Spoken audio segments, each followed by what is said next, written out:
In this video, we're going to take a look at Pilot 100th Anniversary Yellow. So let's jump straight to the end with my opinion on this ink.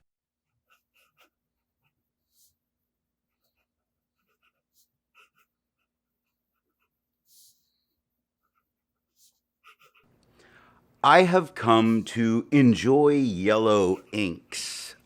Odd, I know. Not for an entire page of writing, though, but definitely as a second color on the page.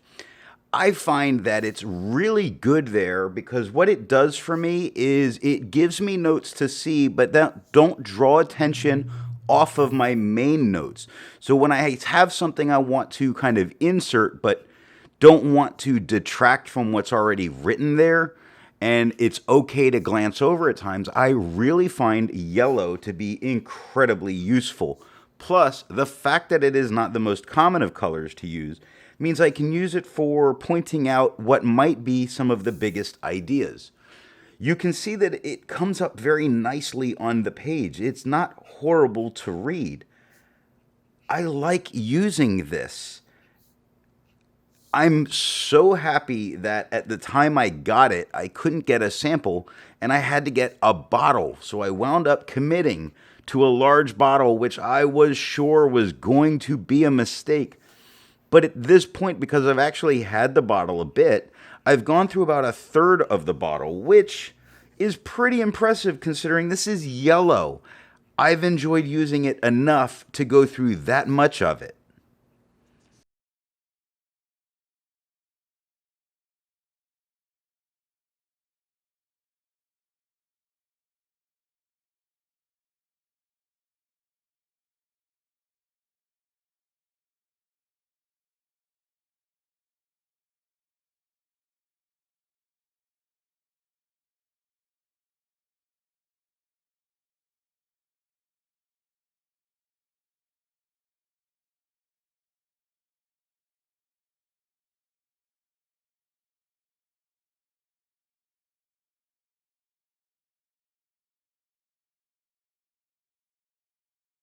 I like to change things up by using a different pen each day. Today that pen is a Lamy All-Star with a fine nib. It's inked up, used for a day, and used to take the notes for this video. To see how I arrived at that opinion, let's take a look at the first writing sample done on Clairfontaine.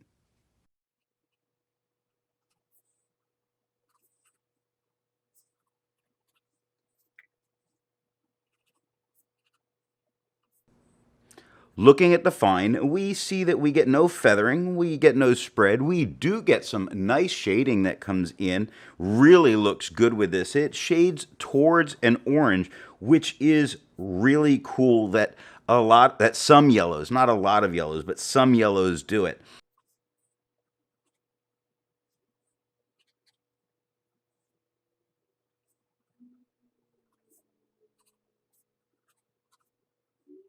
Now, I would prefer that overall this tone was a little bit darker, and it is a little bit darker in the medium, though this is a Japanese medium, so it's a finer medium as those go. We still get no feathering, we get no spread, we get decent shading throughout. Nice tone on the page that's not killing my eyes.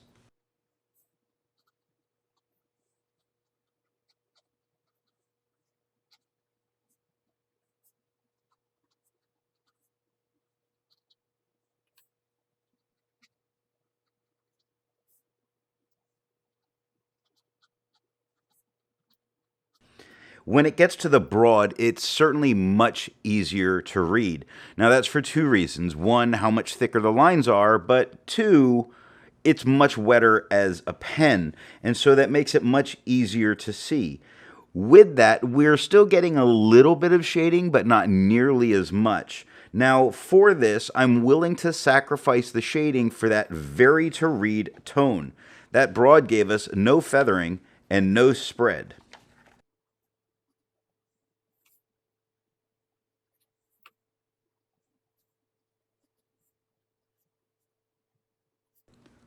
Looking at the back of the page, you would expect it. We get no bleeding and no ghosting.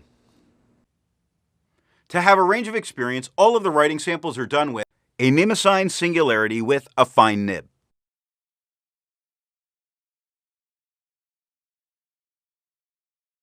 a Pilot Metropolitan with a medium nib,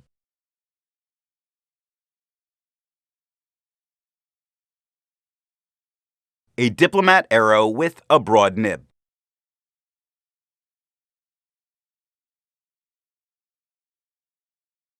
The next writing sample is done on Leuchtterm 1917 paper.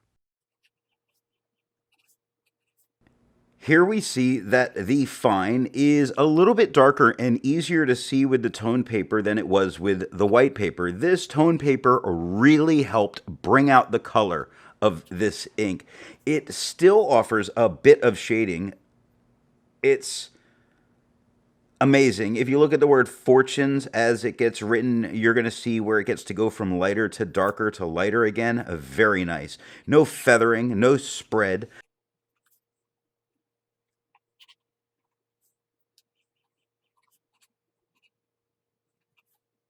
The medium is just a tad bit darker than the fine with no feather, no spread, nice shading, gorgeous to look at, not hard on the eyes, obviously.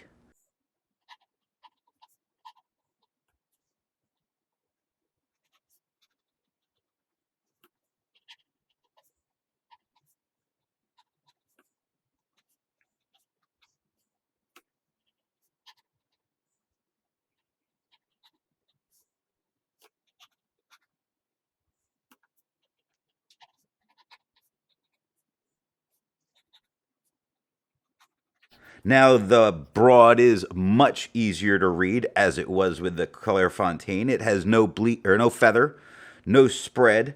We are getting some shading here, where on the last paper we didn't get shading, but it's definitely showing up, and I believe it to be the cream color of the paper that's helping it come out and look even better.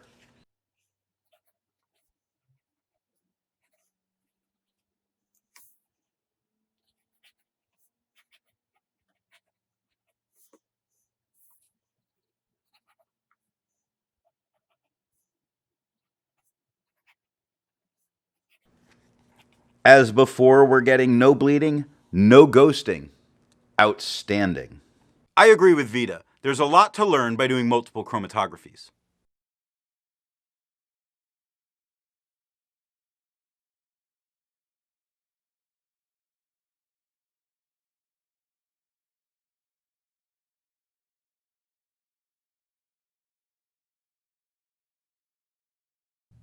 The next writing sample is done on Moleskine paper. With the fine nib, we're getting no feathering, no spread, and a few spots of shading. Not shading as well as we've seen on the other papers thus far, but definitely seeing some shading that's going to come up, which is very nice. Although, I want to say on this Moleskine paper, it's not as easy to read as it was on the Leuchtterm, which is odd because they're both a toned paper. They're not that far off in tone. I do think it's because of how the paper's made up.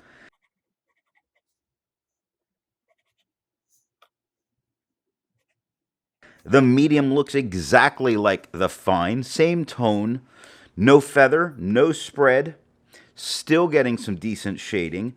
The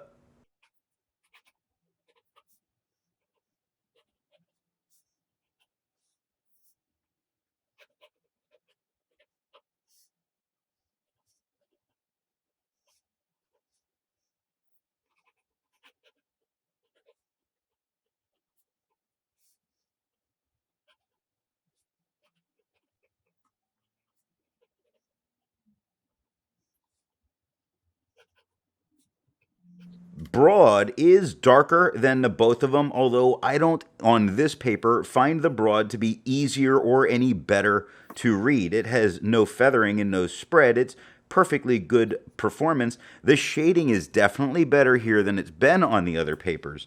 I'm just not sure that the broad gets you something here that you weren't getting elsewhere.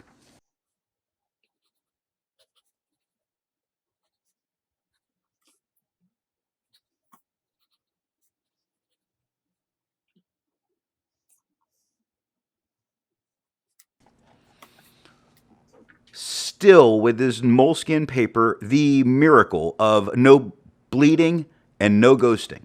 Resistance tests are done to see how this ink can be expected to perform on the page, and more importantly, how hard it may be to clean from your pen. This smear is allowed to dry for 3 days before testing it.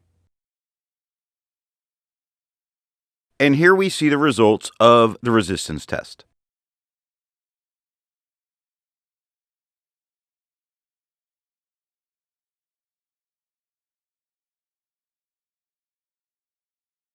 The next writing sample is done in a composition notebook.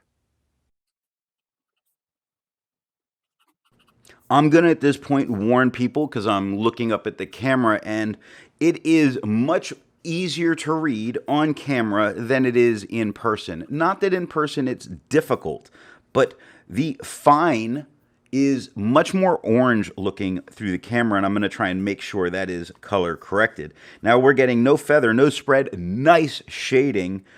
I don't know about using this on it because to the eye, it is a bit too light to be able to use comfortably on lab paper. I think that's asking for trouble. The medium is the same tone as the fine. It has no feathering and no spread. It has very light shading in some spots. But again, I think using this on this paper is asking for trouble for yourself.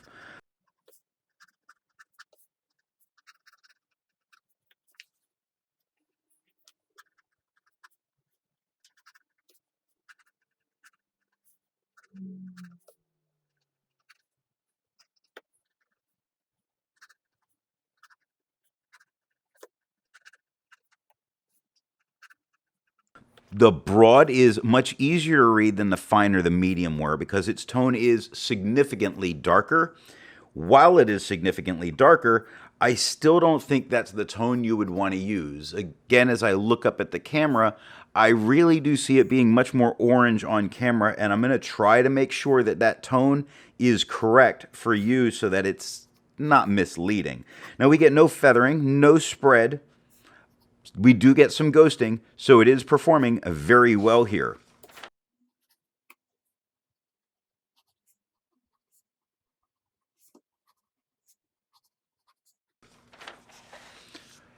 As it was before, we have no bleeding, no ghosting.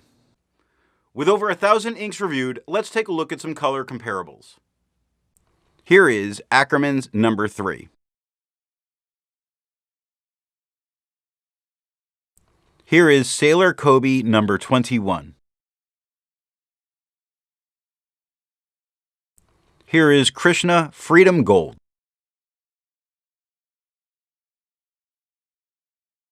Here is Diamine Golden Sands.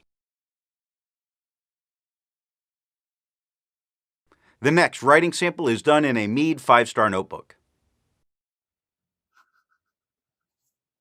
I could definitely see one of my students using this ink as a fountain pen user in their notebook. And the good news for them is there's a little bit of spread, the tiniest bit. It's really not any kind of a problem. There's no feathering. There is some shading coming through, and it is readable. Now, I still would not want to read a whole page of this, but sometimes students do strange things.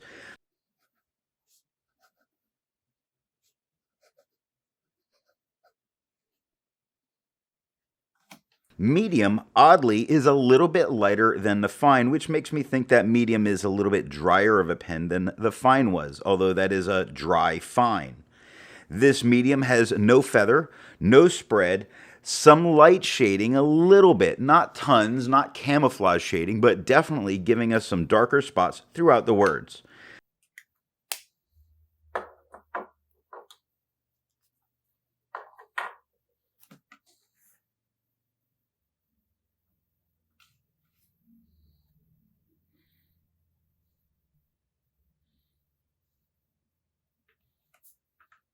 The broad is darker than everything else on the page with no feather, no spread, no shading going on here, and I think the paper is just absorbing it faster than it's able to leave any of that kind of shading down. The broad, I'm wondering if it's going to have an issue.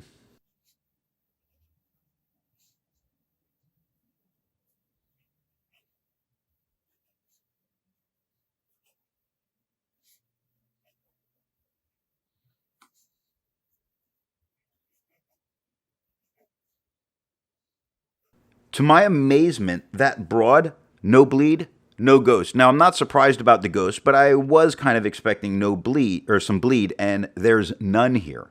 While it's nice to find other inks in the same color family, I'd prefer to find an ink that complements its color on the page. Here's a turquoise ink by Diatramentis, their Charlemagne Turquoise. Here is a green ink by Diamine, their Evergreen. Here is a blue-black ink by KWZ, Blue Black. Here is a black ink by Noodler's, Dark Matter. If you'd prefer different complement colors, then there's links to those different playlists down in the description. Or you can click on my face. That'll take you to my channel page. Then click on the playlist tab. Scrolling down, you'll be able to see all of the playlists that are here on the channel. The last writing sample is done on 20-pound copy paper. The paper everybody waits for, the fine, has spread. And because the ink is light enough, if it is feathering, I'm not seeing it. So I'm just going to go ahead and say no feather because it's light enough, it's not showing. We're not getting any kind of shading, but we really don't expect shading on this paper.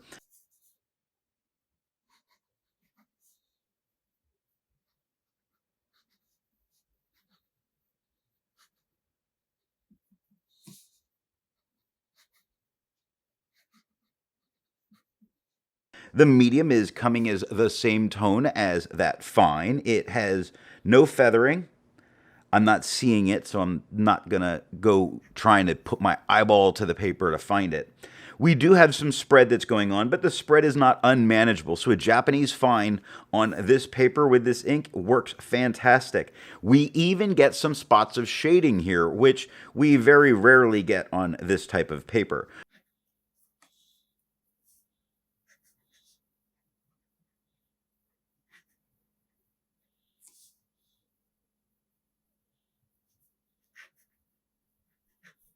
Now, the broad has significantly more spread than the others. That broad is definitely spreading quite a bit.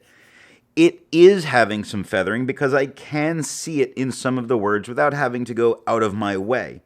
I don't see this as being horrible and unusable. No shading is coming through in the broad, though.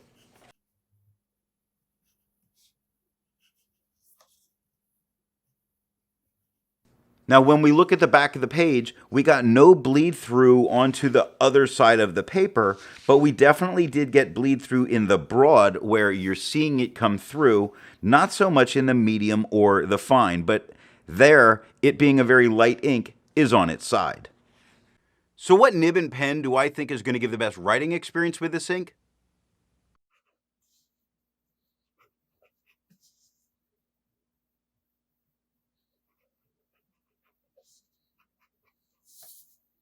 I did like this pen in the Lamy Fine, but found it easier to look at from the wet broad of the Diplomat Arrow. So more for me, what I see this as is go for a very wet pen, like a gusher of a fine, and you're not going to have any real problems with this ink. I've definitely enjoyed using it and tried it in a lot of different pens. And with that, dry pens really make it look too light to comfortably use. If you're wet, you're probably doing it right.